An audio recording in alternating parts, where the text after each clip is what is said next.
नमस्कार दोस्तों, स्वागत है आपका अपने YouTube चैनल माई गोल्ड 24 पर। और जैसा कि आप लोग आरपीएफ और एनटीपीसी, रेलवे और किसी भी एग्जाम की तैयारी कर रहे हैं, उसके लिए काफी महत्वपूर्ण क्वेश्चन है। तो शुरू करते हैं आज का सेक्शन। और पहला क्वेश्चन हमारा ये कहता है, वैदिक काल में आर्यों का मुख्य व्यवसाय क्या था? शिल्पकारी करना था, व्यापार करना था, खेती करना था कि पशुपालन करना था? तो वैदिक काल में आपको बता दें कि आर्यों का जो मुख्य व्यवसाय था वो था ऑप्शन नंबर डी, पशुपालन करना था। तो वैदिक कालों में जो आर्यों का प्रारंभिक जीवन था वो कैसा था? अस्थायी था। और इसके आर्थिक जीवन का जो मूलभूत आधार था वो कृषि थी। क्या थी? वो कृषि थी और पशुपालन था। आर्य लोग कृषि की अपेक्षा पशुपालन को अधिक महत्व देते थे, इसलिए यहाँ पे आपका ज्यादा ऑप्शन सही रहेगा पशुपालन। क्वेश्चन नंबर 2 कहता है, पाणिनि किस विषय के प्रसिद्ध विद्वान थे? भाषा और व्याकरण के, आयुर्वेद के, खगोल विज्ञान के कि जीव विज्ञान के? तो इसमें आपका सही आंसर हो जाएगा ऑप्शन नंबर ए, भाषा और व्याकरण के। तो पाणिनि जो है भाषा और व्याकरण के प्रसिद्ध विद्वान थे। व्याकरण की सर्वश्रेष्ठ और सर्वप्रमुख रचना जो है महर्षि पाणिनि की जो है वो अष्टाध्यायी है। कौन सी है? वो अष्टाध्यायी है। काफी फेमस है ये रचना उनकी। और अष्टाध्यायी में 8 अध्यायों का वर्णन है, 8 अध्याय है उसमें, और लगभग 400 सूत्रों का जो है उसमें दिया गया है। आते हैं अगले क्वेश्चन पे। क्वेश्चन कह रहा है, बिंबिसार के बाद कौन उत्तराधिकारी बना? अशोक बना कि अजातशत्रु बना कि समुद्रगुप्त बना कि चंद्रगुप्त मौर्य बना? तो क्वेश्चन नंबर 3 का टिक्रिया कौन सा होगा कि बिंबिसार के बाद उसका उत्तराधिकारी कौन बनता है?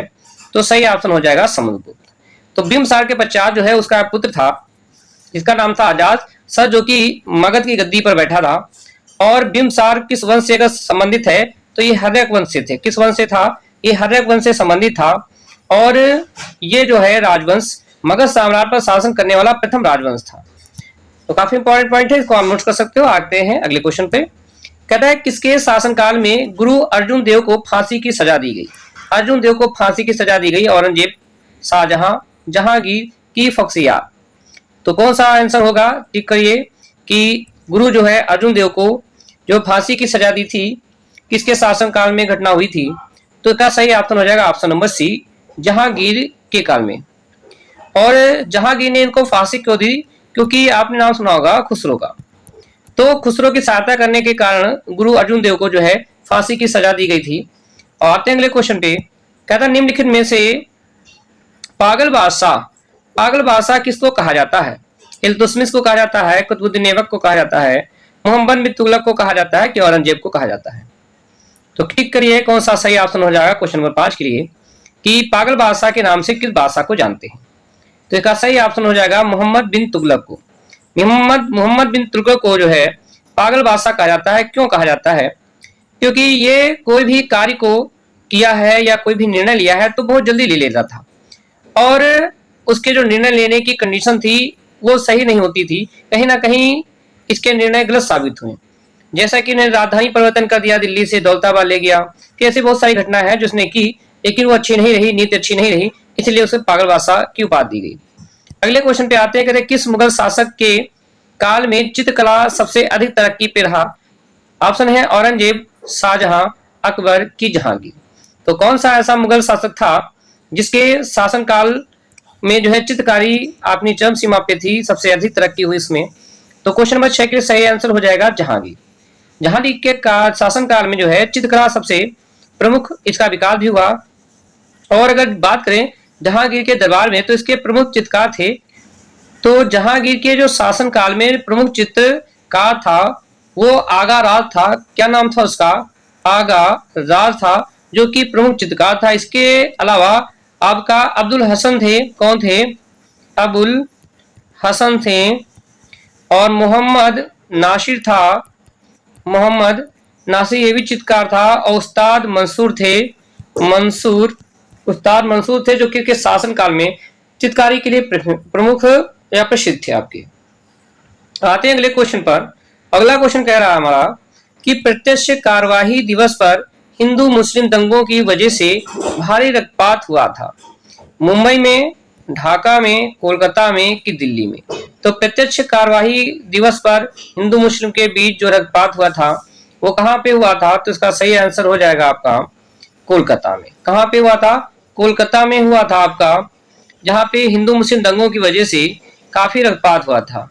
और यह कब हुआ था? तो 16 अगस्त को। कब हुआ था? 16 अगस्त 1946 को हुआ था, जिसमें काफी दंगे में लोग मारे गए। आते हैं अगले क्वेश्चन पे।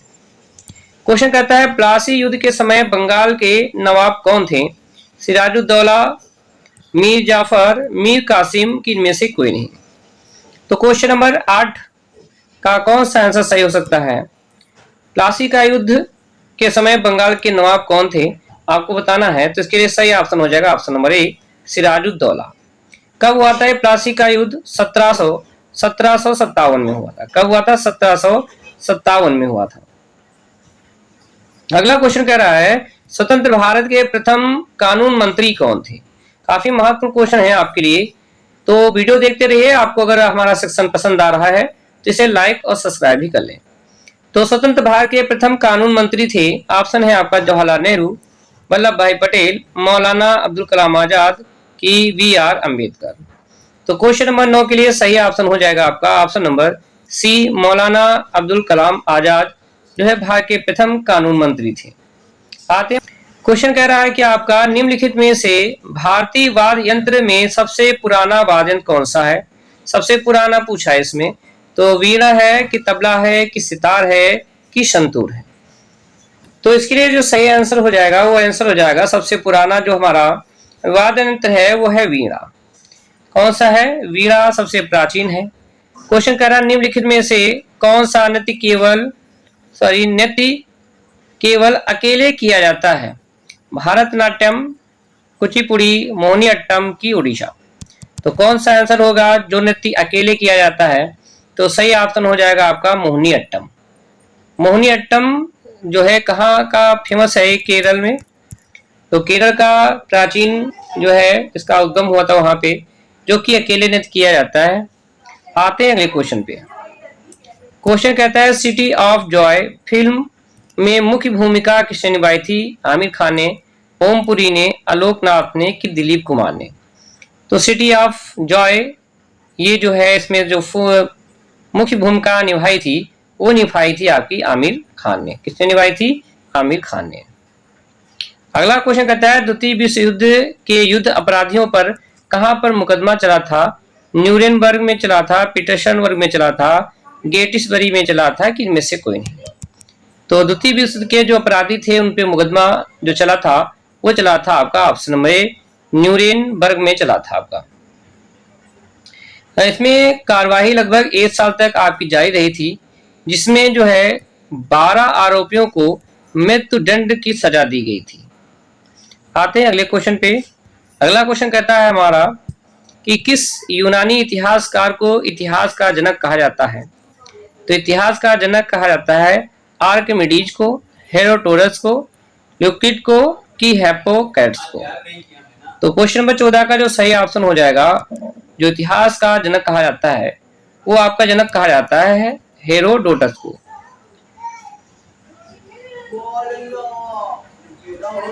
अगला क्वेश्चन कह रहा है कि देश ने सबसे प्रथम विश्व को लिखित संविधान दिया? यूएसए, ब्रिटेन, ऑस्ट्रेलिया की रूस? तो सबसे पहले लिखित संविधान देने वाला कौन था? यूएसए था, अमेरिका था। अगला क्वेश्चन कह रहा है कि हीरे की खान कहाँ स्थित है? उत्तर प्रदेश में, कर्नाटक में, मध्य प्रदेश में कि गुजरात में? तो इसके लिए सही ऑप्शन हो जाएगा ऑप्शन नंबर सी, मध्य प्रदेश में है हीरे की खान। अगला क्वेश्चन कह रहा है कि भारत के विद्युत उत्पादन में निम्नलिखित किस प्रकार की विद्युत का अधिकतम हिस्सा है? उत्पादन में अधिकतम हिस्सा पूछा है विद्युत का किसका है? जल विद्युत का है कि तापीय विद्युत का है कि नाभिकीय विद्युत का है कि सौर विद्युत का है? तो क्वेश्चन नंबर 17 का जो सही ऑप्शन हो जाएगा वो ऑप्शन हो जाएगा आपका तापीय विद्युत, यानी बी ऑप्शन आपका सही हो जाएगा। अगला क्वेश्चन कर रहा है किस नदी से राजस्थान नहर, इंदिरा गांधी नहर जो है को निकाला गया है? रावी से, चंबल से, सतलज से कि ब्यास से? तो राजस्थान की जो नहर है इंदिरा गांधी नहर, तो इसमें आपका सही ऑप्शन हो जाएगा ऑप्शन नंबर सी, सतलज नदी। राजस्थान को हरीके बांध से निकाला गया है। किससे निकाला गया है? हरीके बांध से निकाला गया है। और यह जो बांध है वो सतलज और ब्यास नदियों के मिलने से बनता है। तो जो राजस्थान है, राजस्थान की नहर को जो पानी है वो सतलज नदी से प्राप्त होता है।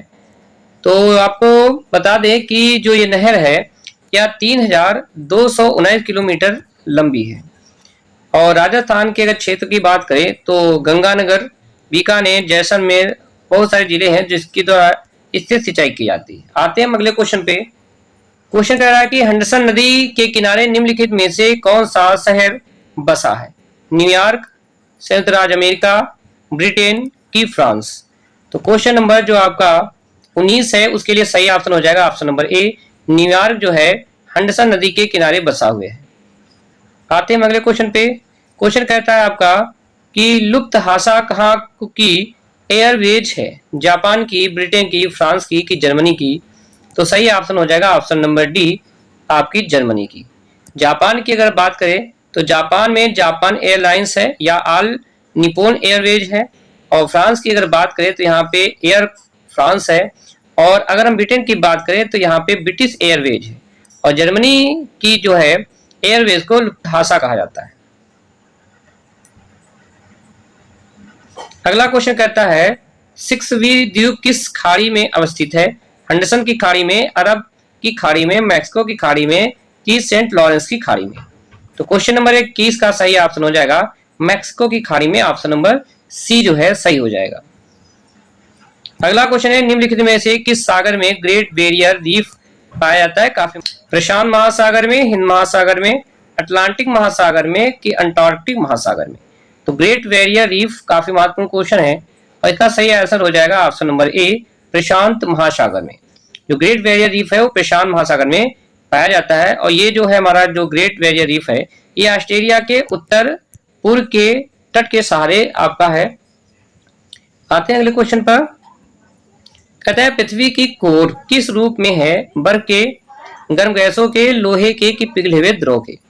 तो क्वेश्चन नंबर 23 का सही ऑप्शन हो जाएगा ऑप्शन नंबर सी, लोहे के रूप में। यानी पृथ्वी की जो कोर है वो लोहा और निकिल से बना हुआ है। किससे बना? लोहा और प्लस निकिल से बना हुआ है। आते हैं अगले क्वेश्चन पर। क्वेश्चन कह रहा है कि हमारा वायुमंडल के वायतम परत को क्या कहा जाता है? ये भी काफी महत्वपूर्ण क्वेश्चन है, बहुत बार पूछा गया क्वेश्चन आपका। एक्सोस्फीयर है, आयनोस्फीयर है, स्ट्रेटोस्फीयर है कि टोपोस्फीयर है? तो क्वेश्चन नंबर 24 का सही ऑप्शन हो जाएगा जो बाहरी आपका परत है, वायतम परत है जो आपका वो एक्सोस्फीयर है। यानी आयन मंडल के ऊपर वायुमंडल की सबसे ऊपरी परत है जिसे हम क्या कहते हैं? वायुमंडल कहते हैं। अगला क्वेश्चन कहता है निम्नलिखित अधिकार में से संविधान के भाग 3 के अंतर्गत मान्यता प्राप्त कौन सा नहीं है? शिक्षा और संस्कृत का अधिकार, समानता का अधिकार, स्वतंत्रता का आधार की संपत्ति का अधिकार, कौन सा आपका अधिकार नहीं है इनमें से? ये भी क्वेश्चन काफी महत्वपूर्ण है आपके लिए। तो इसका सही आंसर हो जाएगा ऑप्शन नंबर आपका डी, संपत्ति का अधिकार। जो आपका 49वां संविधान संशोधन अधिनियम 1978 का भाग जो है 3 का अध्याय जो है मौलिक अधिकार से संपत्ति के अधिकार को हटाया गया है, संवैधानिक अधिकार के अध्याय से जोड़ दिया गया है। आते हैं अगले क्वेश्चन पर। भारत के मुख्य न्यायाधीश की सेवानिवृत्ति की आयु क्या है? 55 वर्ष होती है, 58 वर्ष होती है, 62 वर्ष होती है कि इनमें से कोई नहीं? तो क्वेश्चन नंबर 26 का हो जाएगा कि इनमें से कोई नहीं, क्योंकि जो मुख्य न्यायाधीश है इनकी जो रिटायरमेंट की ईयर्स है वो है 65 वर्ष। 65 वर्ष की आयु में वो रिटायर हो जाते हैं। और इसका उल्लेख जो अनुच्छेद 124 और भाग 2 में दिया गया है और 124(4) के अंतर्गत भी हटाने की प्रावधान भी दिया गया। आते हैं अगले क्वेश्चन पे। राज्यसभा को पदेन अध्यक्ष कौन है? राज्यसभा का होना चाहिए पे। राज्यसभा का पदेन अध्यक्ष कौन होता है? भारत का राष्ट्रपति होता है, भारत का उपराष्ट्रपति होता है, संसदीय मामलों का मंत्री होता है कि विपक्ष का नेता होता है? तो क्वेश्चन नंबर 27 के लिए सही आंसर हो जाएगा आपका क्वेश्चन नंबर बी, भारत का उपराष्ट्रपति। राज्यसभा का पदेन अध्यक्ष कौन होता है? भारत का उपराष्ट्रपति होता है। आते हैं अगले क्वेश्चन पर। क्वेश्चन कह रहा है कि वीओपी किससे संबंधित है? केवल आयात और निर्यात के व्यवहार, शेष विश्व में किए गए सभी आर्थिक व्यवहार, पूंजी व्यवहार से संबंधित सभी व्यवहार की आदर्श प्राप्ति और अदायगी से संबंधित? तो क्वेश्चन नंबर 28 का सही ऑप्शन हो जाएगा ऑप्शन नंबर सी हो जाएगा, पूंजी व्यवहार से संबंधित सभी व्यवहार।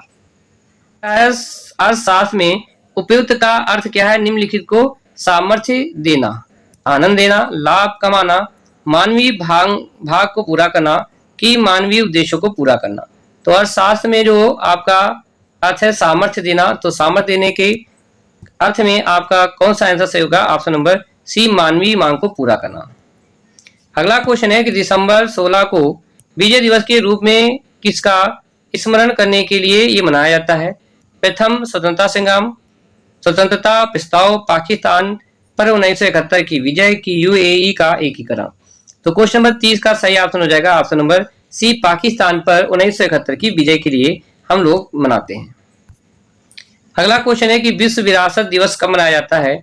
6 मई को, 5 जून को, 18 मई को, किन में से कोई नहीं। तो क्वेश्चन नंबर 31 का जो सही ऑप्शन हो जाएगा वो हो जाएगा ऑप्शन नंबर डी, इनमें से कोई नहीं, क्योंकि विश्व जो विरासत दिवस है वो 16 दिसंबर को